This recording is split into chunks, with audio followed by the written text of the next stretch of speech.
ಗೃಹಲಕ್ಷ್ಮಿ ಫಲಾನುಭವಿ ಮಹಿಳೆಯರಿಗೆ ನೂತನ ಸರ್ಕಾರ ಬಿಗ್ ಶಾಕ್ ನೀಡಿದೆ. ಗೃಹಲಕ್ಷ್ಮಿ ಹಣ ಪಡೆಯಲು ಬಯೋಮೆಟ್ರಿಕ್ ಜಾರಿಗೆ ತರಲು ಸರ್ಕಾರ ಯೋಜನೆ ರೂಪಿಸುತ್ತಿವೆ.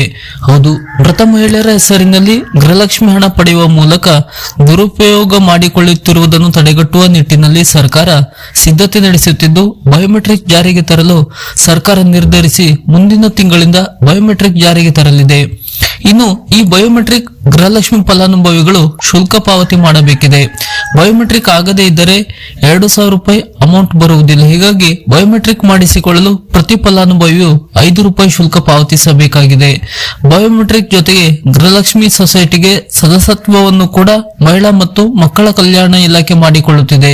ಈ ಸದಸ್ಯತ್ವ ಬಯಸುವ ಫಲಾನುಭವಿಗಳು 1,250 ರೂಪಾಯಿ ಪಾವತಿ ಮಾಡಬೇಕು. ಒಂದು ವೇಳೆ ಗೃಹಲಕ್ಷ್ಮಿ ಸೊಸೈಟಿ ಸದಸ್ಯತ್ವ ಬೇಡ ಎಂದಾದರೆ ಬಯೋಮೆಟ್ರಿಕ್ ಅಷ್ಟೇ ಮಾಡಿಸಿಕೊಳ್ಳಬಹುದು. ಇದಕ್ಕೂ ಅವಕಾಶವಿದೆ.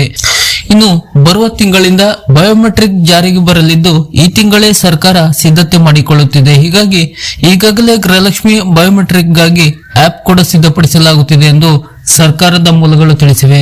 ಇನ್ನು ಗೃಹಲಕ್ಷ್ಮಿ ದುರುಪಯೋಗ ತಡೆಗೆ ಬಯೋಮೆಟ್ರಿಕ್ ಜಾರಿ ಮಾಡುತ್ತಿದ್ದು, ಇದನ್ನು ಬೆಂಗಳೂರಿನಲ್ಲಿ ವಾಸವಾಗಿರುವ ಬೆಂಗಳೂರು ಒಂದನಲ್ಲಿ ಮಾಡಿಸಬಹುದು. ಇನ್ನು ಗ್ರಾಮಾಂತರ ಪ್ರದೇಶದಲ್ಲಿ ವಾಸವಾಗಿರುವ ಗೃಹಿಣಿಯರು ಗ್ರಾಮಗಳಲ್ಲಿ ಬಯೋಮೆಟ್ರಿಕ್ ಮಾಡಿಸಿಕೊಳ್ಳುವುದಕ್ಕೆ ಅವಕಾಶ ನೀಡುವ ಸಾಧ್ಯತೆ ಇದೆ.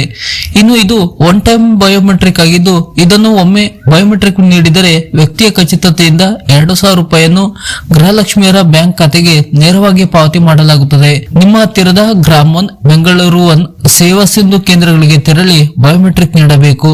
ಗೃಹಲಕ್ಷ್ಮಿ ಬಯೋಮೆಟ್ರಿಕ್ಗೆ 5 ರೂಪಾಯಿ ಶುಲ್ಕವನ್ನು ಮಹಿಳಾ ಇಲಾಖೆ ನಿಗದಿ ಮಾಡಲಿದ್ದು, ಅದನ್ನು ಫಲಾನುಭವಿಗಳೇ ಪಾವತಿ ಮಾಡಬೇಕು. ಇನ್ನು ಈ ಬಯೋಮೆಟ್ರಿಕ್ಗೆ ಫಲಾನುಭವಿಗಳು ಆಧಾರ್ ಕಾರ್ಡ್ ಮತ್ತು ಪಡಿತರ ಚೀಟಿಯನ್ನು ಕಡ್ಡಾಯವಾಗಿ ತೆಗೆದುಕೊಂಡು ಹೋಗಬೇಕು ಎಂದು ಸದ್ಯದ ಮಾಹಿತಿ ಲಭ್ಯವಾಗಿದೆ. ಈಗಾಗಲೇ ಸರ್ಕಾರ ಈ ಬಗ್ಗೆ ಯೋಜನೆ ರೂಪಿಸಿದ್ದು, ಶೀಘ್ರದಲ್ಲೇ ಈ ಬಗ್ಗೆ ಅಧಿಕೃತ ಆದೇಶ ಹೊರಡಿಸಲಿದೆ. ಗೃಹಲಕ್ಷ್ಮಿಗೆ ಸಂಬಂಧಪಟ್ಟಂತಹ ಮುಂದಿನ ಅಪ್ಡೇಟ್ ನ ಮಾಹಿತಿಗಳಿಗಾಗಿ ನಮ್ಮ ಚಾನೆಲ್ ಅನ್ನು ಸಬ್ಸ್ಕ್ರೈಬ್ ಮಾಡಿ ನಮ್ಮನ್ನು ಕೂಡ ಬೆಂಬಲಿಸಿ. ನಮಸ್ಕಾರ.